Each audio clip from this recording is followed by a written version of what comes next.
Pemirsa, tadi kita sudah lihat bersama-sama bagaimana Dokter Putri membuat makanan untuk menu MPASI untuk anak.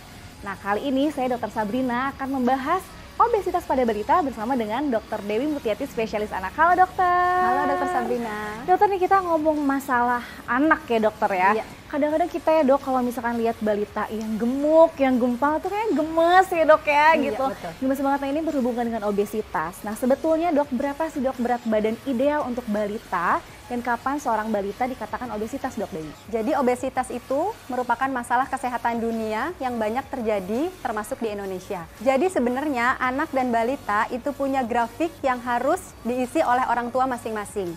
Jadi ketika anak-anak itu kontrol ke dokter atau ke rumah sakit untuk imunisasi atau untuk berobat, maka bisa diplotkan di grafik itu.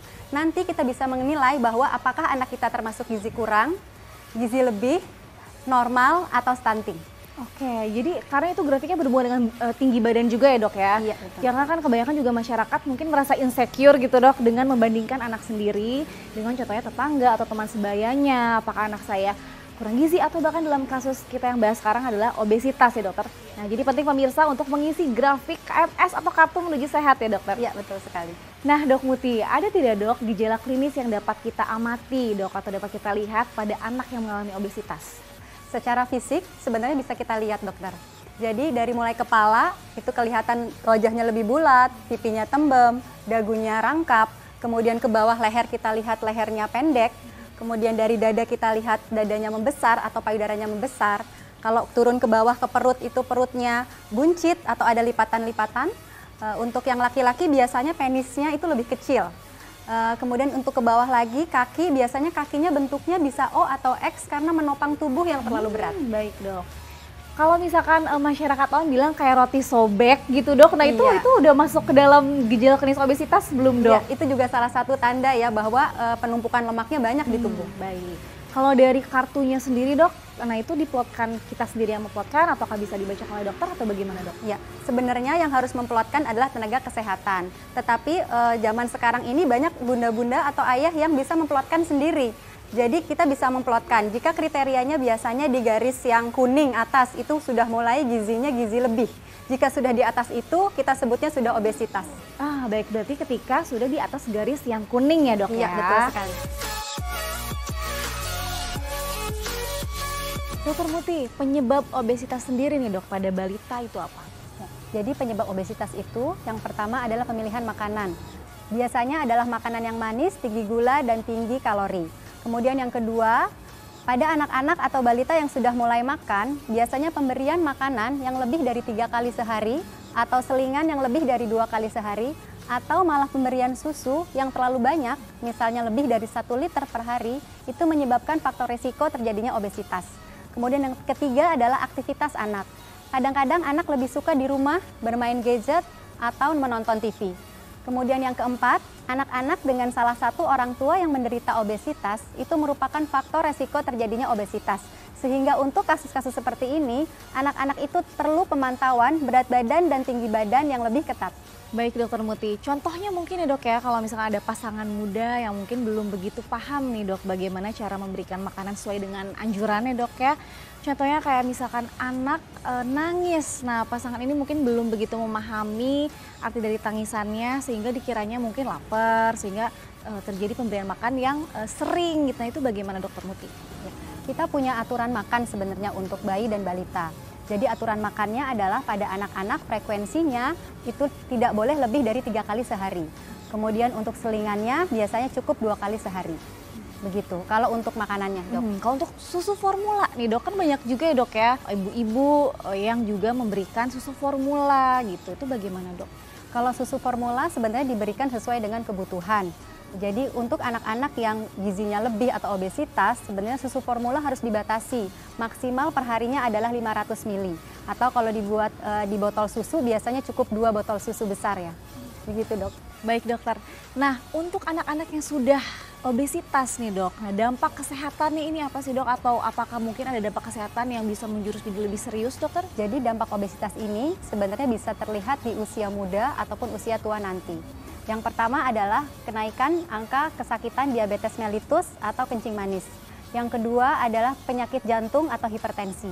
Yang ketiga, gangguan saluran pernafasan. Karena pada anak-anak obesitas tuh biasanya kan sering mengorok, jadi terjadi gangguan tidur, kemudian terjadi gangguan belajar. Kemudian yang keempat adalah gangguan saluran cerna karena terjadi penumpukan lemak dan pembentukan batu empedu. Kemudian yang kelima, terjadi gangguan hormon juga karena pada obesitas kenaikan hormonnya berlebih sehingga misalnya menstruasinya bisa timbul lebih awal. Kemudian untuk laki-laki juga bisa terjadi ginekomastia atau perbesaran payudara. Dan yang keenam adalah kelainan bentuk tulang, karena tulang menopang tubuh yang berlebihan. Wah, ternyata dampaknya banyak ya dokter ya, dan bisa juga mengarah ke problem kesehatan yang lebih serius ya. Nah Dok Muti, ayah dan bunda juga di rumah kayak penasaran ya dok ya, jika balita yang sudah terkena obesitas ini apakah bisa kembali normal? Bisa sekali dokter.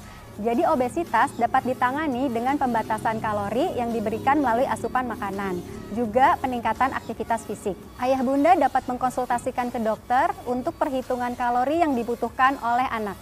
Tipsnya nih dokter Muti untuk mencegah obesitas pada balita. Yang pertama, ayah bunda harus memastikan asupan makanan yang dimakan oleh anak. Jadi harus dipastikan tercukupi kebutuhannya, misalnya karbohidrat, protein hewani, lemak, cukup buah, dan cukup sayur. Yang kedua adalah hindari makanan tinggi gula, makanan cepat saji, dan minuman soft drink. Kemudian yang ketiga, hindari pemberian susu formula yang berlebih. Pada anak-anak obesitas tidak boleh diberikan susu formula lebih dari 500 ml per hari. Selanjutnya yang keempat adalah peningkatan aktivitas fisik pada anak. Apa sih Dok Muti aktivitas fisik yang dianjurkan untuk anak? Ya, pertama, untuk aktivitas fisik lamanya adalah sekitar 60 menit per hari. Kemudian jenisnya adalah yang jenisnya aerobik dan penguatan tulang. Jadi contohnya adalah bermain basket, kemudian bersepeda, berlari, bermain bola, itu termasuk dari penguatan tulang dan aerobik. Kemudian dibutuhkan juga untuk penguatan otot seperti sit up dan push up. Berarti berlari juga salah satu aktivitas fisik yang dianjurkan ya. Jadi kalau misalnya anak yang lari, jangan dimarahin tapi dikasih tempat ya dok ya untuk berlari. Bisa juga berbonding dengan orang tua juga ya dok ya, salah satunya.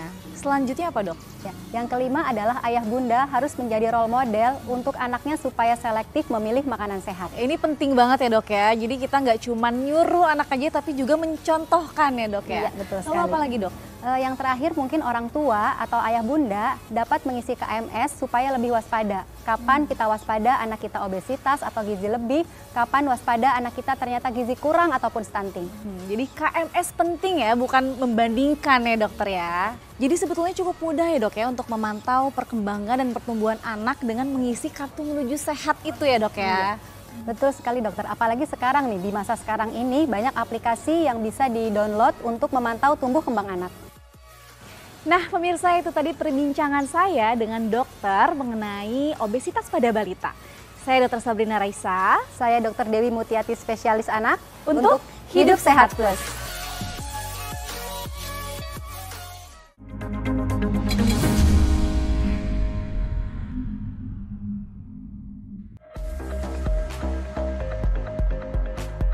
Tahukah Anda, banyak orang yang merasa menyikat gigi dengan tekanan yang kuat dan dengan sikat yang keras dapat membuat gigi menjadi bersih.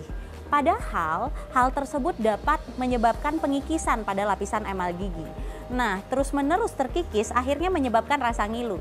Biasanya ditandai dengan adanya cekungan di antara gigi dan gusi, cekungan seperti segitiga yang makin lama akan semakin dalam. Nah, oleh karena itu, gunakan sikat gigi yang lembut dengan tekanan yang ringan.